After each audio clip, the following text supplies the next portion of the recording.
आज के हमारे इस वीडियो का topic which capacitor use in ceiling fan, मतलब कि हमारे फैन के अंदर कौन सा कैपेसिटर यूज होता है। दोस्तों, जब भी हमसे इंटरव्यू में या किसी और के द्वारा इस तरीके का सवाल पूछा जाता है तो उस समय हम में से अधिकतर लोग एक ही जवाब देते हैं कि हमारे सीलिंग फैन के अंदर स्टार्टिंग कैपेसिटर को लगाया जाता है।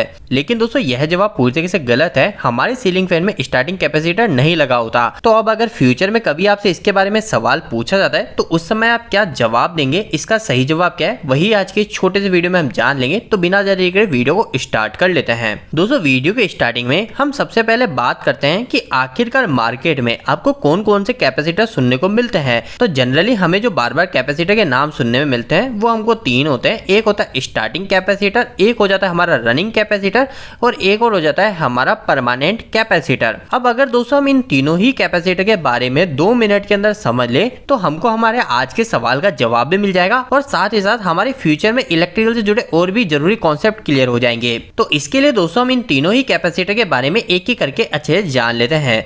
दोस्तों, सबसे पहले अगर हम हमारे स्टार्टिंग कैपेसिटर की बात करें तो हमें इसके नाम से ही पता चलता है। स्टार्टिंग कैपेसिटर को आप हमारी उस मोटर में देख सकते हो जिस मोटर के अंदर हमें स्टार्टिंग में ज्यादा टॉर्क की आवश्यकता होती है। दोस्तों, यहाँ पर कई लोग जब भी टॉर्क बढ़ाते हैं तो कंफ्यूज हो जाते हैं। तो आपको बिल्कुल भी कंफ्यूज नहीं होना है। टॉर्क का मतलब एक तरह से हमारा प्रेशर ही होता है। अगर मैं आपको इसे थोड़ा सा और अच्छे से बताऊं तो इस स्टार्टिंग टॉर्क को आप सभी ने कई बार महसूस किया है। आपने कई बार बचपन में साइकिल को स्टार्ट किया होगा तो आपने देखा होगा जब हम स्टार्टिंग में साइकिल को स्टार्ट करते हैं तो उस समय हमें ज्यादा प्रेशर की आवश्यकता होती है। लेकिन एक बार हमारी साइकिल चलने लग जाती है, कंटिन्यू रनिंग हो जाती है, तो उस समय हम धीरे धीरे पेडल मारते हैं तो भी हमारी साइकिल चलती रहती है। तो दोस्तों, साइकिल के केस में स्टार्टिंग के समय आपको क्या लगाना पड़ा? स्टार्टिंग के समय आपको ज्यादा प्रेशर लगाना पड़ा। आप बोल सकते हो कि आपको उस समय ज्यादा टॉर्क की आवश्यकता थी। तो दोस्तों, सेम यही चीज हमारे मोटर के केस पे भी लागू होती है। जब हमारी मोटर बंद रहती है तो उस समय जब हम मोटर को इनिशियली स्टार्ट करते हैं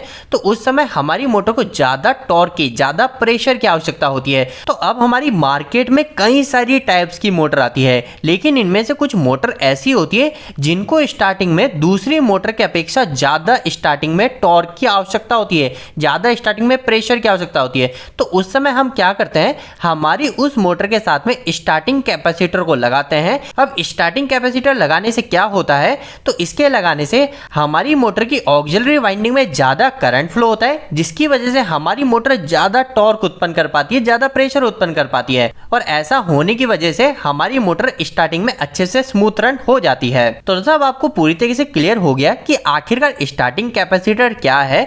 लेकिन दोस्तों, स्टार्टिंग कैपेसिटर के केस में आपको एक और बात ध्यान रखनी है। जब भी हम हमारी मोटर पर स्टार्टिंग कैपेसिटर को लगाते हैं या आप देखते हो कि आपकी किसी मोटर पर स्टार्टिंग कैपेसिटर लगा हुआ है तो उस समय आप एक और चीज देखोगे कि हम हमारी मोटर को थोड़ी देर चलने के बाद में उस स्टार्टिंग कैपेसिटर को डिस्कनेक्ट कर देते हैं, हमारी मोटर से डिस्कनेक्ट कर देते हैं।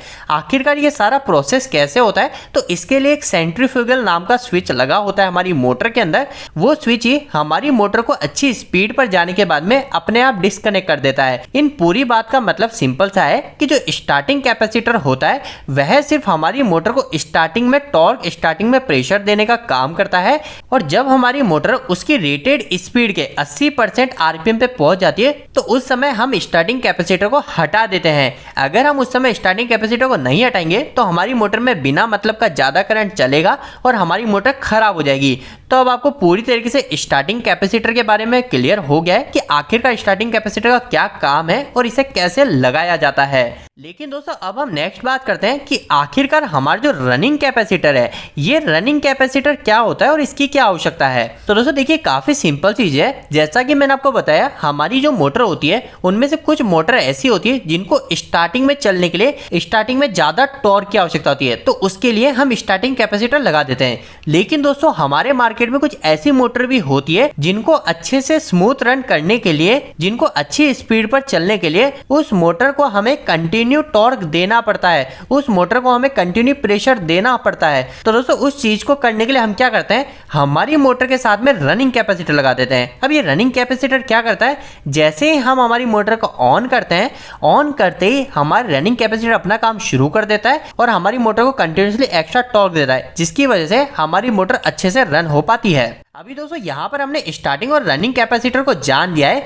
लेकिन थोड़ा सा इन दोनों के बारे में अगर आप डिफरेंस देखो तो सिंपल सा डिफरेंस है कि हमारा जो स्टार्टिंग कैपेसिटर होता है ये सिर्फ स्टार्टिंग में हमारी मोटर में लगता है, बाद में हम इसे हटा देते हैं। लेकिन हमारा जो रनिंग कैपेसिटर होता है ये रनिंग कैपेसिटर स्टार्टिंग से मोटर में लगा रहता है और जब तक हम हमारी मोटर को बंद नहीं करते तब तक ये हमारी मोटर में कंटिन्यू चलता रहता है। तो इस तरीके से आपको इन दोनों कैपेसिटर के बारे में क्लियर हो गया। लेकिन दोस्तों अगर आपके सामने कभी ऐसी कोई मोटर आती है जिसके अंदर हमारे दो कैपेसिटर लगे हैं, क्योंकि कई सारी मार्केट में ऐसी मोटर है जिसके अंदर दो कैपेसिटर लगते हैं, उस मोटर को हम टू वैल्यू कैपेसिटर मोटर भी बोलते हैं या फिर हम हमारी capacitor start capacitor run motor बोलते हैं। तो अगर आपसे उस समय पूछा जाए कि इस मोटर में दो कैपेसिटर लग रहे हैं, इसमें से स्टार्टिंग कौन सा है रनिंग कौन सा है, तो आप आसानी से पता कर सकते हो। कैसे पता करोगे? हमारा जो स्टार्टिंग कैपेसिटर होता है ना, इसकी वैल्यू हमारे रनिंग कैपेसिटर से काफी ज्यादा होती है। हमारा रनिंग कैपेसिटर कम वैल्यू का होता है, स्टार्टिंग कैपेसिटर बहुत ज्यादा बड़ी वैल्यू का होता है। तो इस तरीके से आप स्टार्टिंग कैपेसिटर को पहचान कर सकते हो। अब दोस्तों तीसरे नंबर पर हम हमारे परमानेंट कैपेसिटर की बात करते हैं और हमारी जो सीलिंग फैन होता है ना, इस सीलिंग फैन के जवाब की बात करें तो इसके अंदर भी हमारा परमानेंट कैपेसिटर ही लगा रहता है। दोस्तों यहाँ पर आपको बिल्कुल भी कंफ्यूज नहीं होना है कि अगर आपके सामने कोई आके बोले कि हमारे फैन के अंदर तो परमानेंट स्प्लिट फेस कैपेसिटर लगाए या फिर बोल दे कि परमानेंट स्प्लिट कैपेसिटर लगाए, तो आपको बिल्कुल भी कंफ्यूज नहीं होना है। ये हमारे इस परमानेंट कैपेसिटर के कई सारे नाम है। तो अभी के लिए आपको ये जवाब तो मिल गया कि आखिरकार हमारे फैन के अंदर परमानेंट कैपेसिटर लगा हुआ है, लेकिन हमारे सामने एक और सवाल बैठता है कि आखिरकार परमानेंट कैपेसिटर क्या है, आखिर इसे कब और कैसे यूज लिया जा रहा है। तो दोस्तों यहाँ पर मैं आपको एक सिंपल सी और बहुत जरूरी जानकारी देने वाला हूं जो कि काफी कम लोगों को पता होता है। अधिकतर लोग हमारे रनिंग कैपेसिटर को और परमानेंट कैपेसिटर को अलग अलग समझ रहे होते हैं, लेकिन दोस्तों ये पूरी तरीके से सेम ही होते हैं। अगर आपको कभी रनिंग कैपेसिटर की वैल्यू निकालनी है और परमानेंट कैपेसिटर की वैल्यू निकालनी है तो इन दोनों का फॉर्मूला भी हमारा सेम होता है। यह दोनों ही कैपेसिटर हमारे मोटर के साथ में परमानेंट जब तक हमारी मोटर चलती रहती है तब तक लगे रहते हैं। मतलब मोटर स्टार्ट तो हमारी कैपेसिटर मोटर में चलने लग जाते हैं, हमारी मोटर को एक्स्ट्रा करंट देते हैं जिसकी मदद से मोटर एक्स्ट्रा टॉर्क जनरेट कर पाती है, और जब हमारी मोटर को बंद करते हैं उसी समय हमारे कैपेसिटर भी ऑफ होते हैं। लेकिन दोस्तों सवाल ये उठता है, अगर ये दोनों सेम ही है तो इन दोनों को अलग अलग नाम से क्यों कंफ्यूज किया जा रहा है? क्यों कहीं पे हम रनिंग कैपेसिटर बोल रहे हैं, क्यों कहीं पे परमानेंट कैपेसिटर बोल रहे हैं? तो दोस्तों यहां पर आपको एक बात का ध्यान रखना है कि हम रनिंग कैपेसिटर उस समय बोला करते हैं जिस समय हमारी किसी मोटर के अंदर दो कैपेसिटर लग रहे हैं। और दो कैपेसिटर कौन कौन से लगेंगे? तो जैसा मैंने आपको बताया, एक हमारा स्टार्टिंग कैपेसिटर होगा और दूसरा हमारा जो कैपेसिटर होगा उसे हम रनिंग कैपेसिटर बोलते हैं। लेकिन इसी चीज को अगर आप कभी देखेंगे कि आपकी मोटर के अंदर सिर्फ एक ही कैपेसिटर लग रहा है, एक ही रनिंग कैपेसिटर लग रहा है, तो उस समय हम उस रनिंग कैपेसिटर को कई केसेस में रनिंग कैपेसिटर बोलते हैं, लेकिन अधिकतर केसेस में हम वहां पर परमानेंट कैपेसिटर का वर्ड यूज में लेते हैं। और अगर हम हमारे सीलिंग फैन की बात करें तो हमारे सीलिंग फैन के अंदर भी परमानेंट कैपेसिटर लगा रहता है। यहां पर आपको एक और बात यह भी ध्यान रखनी है कि हमारा जो परमानेंट कैपेसिटर होता है, मतलब कि हमारा जो रनिंग कैपेसिटर होता है, यह हमारी मोटर को कंटिन्यू टॉर्क देता रहता है। इसी वजह से आप देखोगे कि कभी अगर हम सीलिंग फैन से हमारे परमानेंट कैपेसिटर को हटा देते हैं तो हमारे सीलिंग फैन को हमें स्टार्टिंग में धक्का लगाना पड़ता है। वो इसी वजह से लगाना पड़ रहा है क्योंकि हमारे फैन को स्टार्टिंग में चलते समय थोड़े अमाउंट में स्टार्टिंग टॉर्क की जरूरत होती है। तो इसलिए जब भी हम हमारे फैन के साथ में परमानेंट कैपेसिटर लगाते हैं तो पहली चीज तो हमें यह मिल जाती है, हमारे फैन को स्टार्टिंग टॉर्क मिल जाता है और जिसकी मदद से हमारा फैन ऑटोमेटिक स्टार्ट हो जाता है, हमें धक्का लगाना नहीं पड़ता। इसके अलावा दोस्तों दूसरी एक और चीज आपने देखी होगी कि अगर कभी आप आपके फैन के साथ में परमानेंट कैपेसिटर को डिस्कनेक्ट कर देंगे तो उस केस में क्या होगा, हमारा जो फैन है वो फैन धीरे स्पीड में चलने लग जाएगा।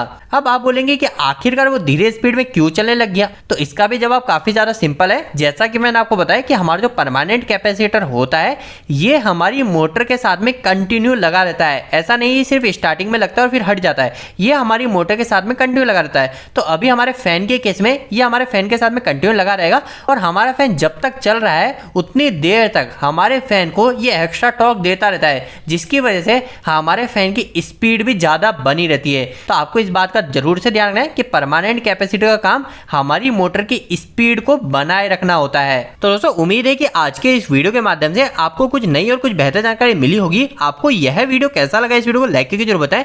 अगर आपको कोई भी सवाल इस वीडियो के प्रति या फिर इलेक्ट्रिकल आप मुझे नीचे कमेंट बॉक्स में कमेंट करके पूछ सकते हैं। इलेक्ट्रिकल की वीडियो आप नहीं पसंद करते हैं आज हमारे चैनल को सब्सक्राइब कर लीजिए। आज के लिए इतना ही, धन्यवाद।